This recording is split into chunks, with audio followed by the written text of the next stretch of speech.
we know that we have our PZ. PZ is going to be 100 times 10 to the power 3 Newton. Okay, so I'm going to put here that this is equal to minus. So we know that the formula we're going to use later on is stress Z is equal to PZ over A. Now, in the exam, you don't need to write this. I'm teaching, so I want you to visualize this. So we have element A and element B, and both are compression. Negative means compression. Okay. So the next thing that we're going to do, we know that there's a moment about the x-axis, which is very obvious over here. So moment about the x-axis. So I'm going to do positive that is going to go clockwise. Okay, so I'm calling clockwise positive to be clockwise. Okay, so we are going to do a moment about x, which is equal to, so the 100 kilonewton is parallel to the centroid. So the distance to take, right, is from here to here, right? And then that distance over there, if we look at our table, or we look at our geometry, I'm going to get this entire geometry across. I'm going to make it smaller.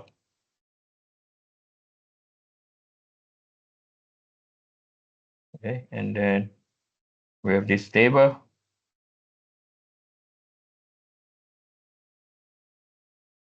Okay, I'm just going to squeeze down here. So you refer to this table, right? And the distance, so this is the distance, as you can see, right? Y, and this distance is d over 2. So the beam to use is 41.7. Right? This is one we're going to use. And d over 2 is 0.205 divided by 2. Okay, because this is d, right? So we have our d, and then we divide by 2. So that will be equal, so it's going in a clockwise direction. So it's 100 times 10 to the power 3. Perpendicular distance 0.205 divided by 2. Now the 25 kilonewton is going to be perpendicular to the axis of interest, which is the centroid over here. Okay, so this is our geometric centroid. So as you can recall, the force is applied perpendicular to the geometric centroid. So i.e., when that's the case, the distance now, okay, if you have to recall, the distance now is to the element. To the element. And to the element, as you can see over here, right, is 0.5. So the direction will also be clockwise. So this is plus 25 times 10 to the power 3 multiplied by 0.5. Okay, so when there's a case, this will be equal to 100 power 3 times by 205 divided by 2 plus 25 power 3 times by 0.5 is equal to 22750 Newton meter. I'm going to do it again.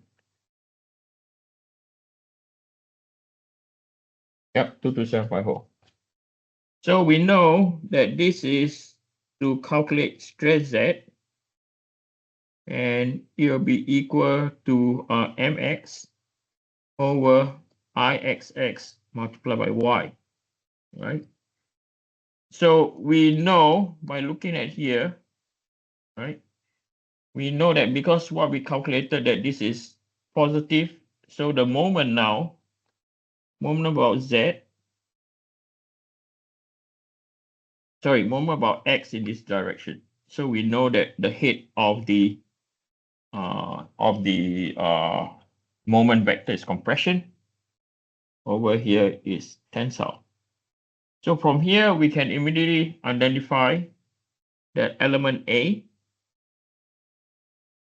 is going based on this formula over here. Element A is going to be tensile, positive. And we know that element B, which is at the geometric centroid, is equal to 0. Okay, based on moment about X, right? And then there's another force. Then this is slightly new, not to be too complicated. So we know that you have Vy will be equal to 25 times 10 to the power 3 Newton. And is going in this direction over here. Okay. So what we're going to do now is I'm going to take this diagram. Yeah, I'm going to take this diagram over here. Oh, yeah, I'm going to take this diagram over here. Okay. Now, why I take this diagram? Because there's something that we need to do. Right? So you can see this diagram. And we are going to put in element A. And then over here is element B. Okay. And then we are going to state that this is with white flange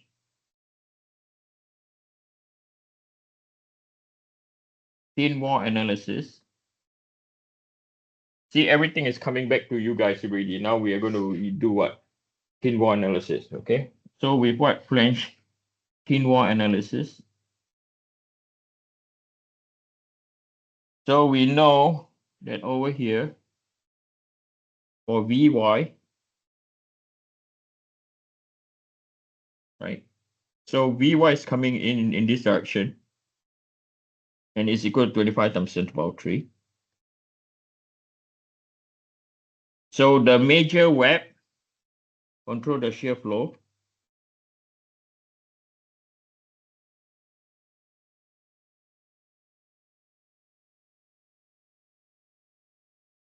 Okay. So we are aware that when so if you look at this, the intersecting plane will be in the, so this will cut the intersecting plane in the Z axis. And then the shear, we are looking at element A, and now I have to be careful. We are looking at element A now. Okay. So if we look at element A, right? We have our shear stress. The intersecting plane is in Z, and the shear flow is in the X direction. So this will be equal to Vy over Ixx Qx over T. And we know that the direction is going to be going towards the right. Okay. Now this is for Vy. Okay, I repeat again, this is for Vy. Okay. And then if we look at element B, okay, let me write shear xz for element A. And then we are going to have the shear, the intersecting plane is Z and then X. Okay. And then for B, the intersecting plane is also Z, but the shear flow now flows in the Y direction. And this is for element B. And we also know that this is equal to Vy over Izz or Ixx Qx over T. Right? And we know that the direction is going up this way for element B. So this is where you do your analysis. Okay, you have element A and element B. Okay, and then from here, anything else to look at? No. Okay, because Vy will generate a bending moment, or the 25 kilonewton will generate a bending moment and a shear flow. The 100 kilonewton will also generate an axial load and together a moment about x. The 25 kilonewton is also generating a moment about x. Okay, so you ignore the 8 kilonewton for now, so you have nothing else to analyze. Okay, so from here we move on to the next plane. Okay, from here we are next going to do the xz plane. Okay, so we are going to look at the x z plane. Okay, so now I'm going to get this diagram across again. Bear with me. No, did not work. Yeah.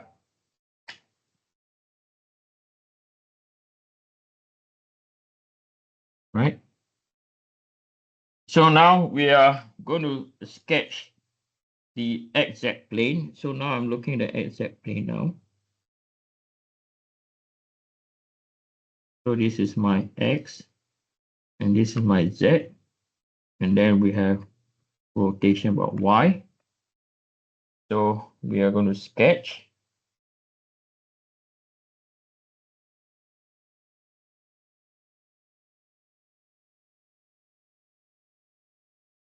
And then we have view in over here. And we have some hidden detail, which is the major web.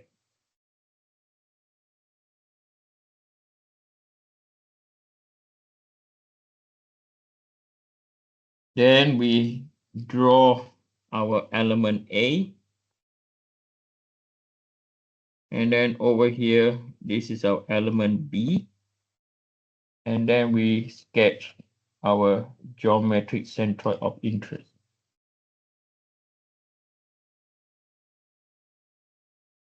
Okay. Then from here, we are going to put our load. So we know that we have a load down here, which is 100 kilonewton.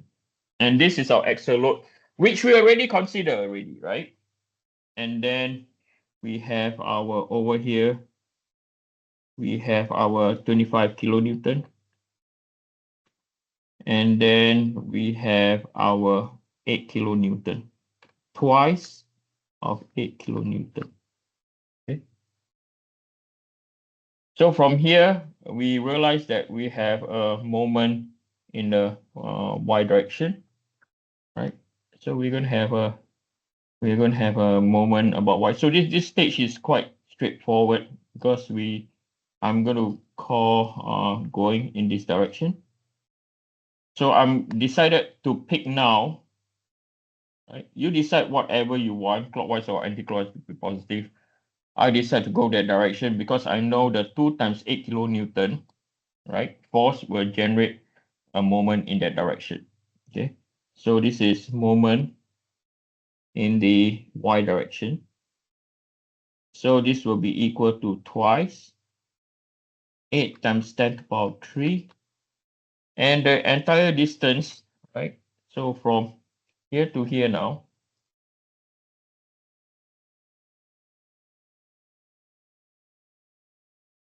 right? We know this distance is equal to 0.6, right? So twice times by 0.6. So anything else generating a moment about y? Nope, that's it. So this will be equal to 2 times by 8, 2 times by 8 power 3 times by 0.6 is equal to 9600 Newton meter. Positive. I'm going to put it positive.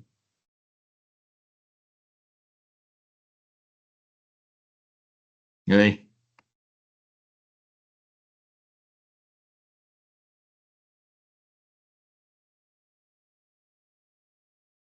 Okay. And then when we apply the formula over here. So we analyze the same thing. Okay, so if we were to, so we know that this is going to be our moment about Y. So down here is tensile. Down here is compression, right? So from here, we know that if we're going to, again, we are calculating stress in the Z direction, which is now equal to My over Iyy, right? My over Iyy, and then we are going to multiply by X, right? So we know that, I'm going to follow the same. So we know that from here, we can see that element A is going to be compression, whereas element B is going to be in tension, right? As you can see over there, right? So element B is on the right-hand side of the centroid, and on the right-hand side of the centroid, we can see that it's going to go into a tensile regime. Okay. So from here, anything else that we miss?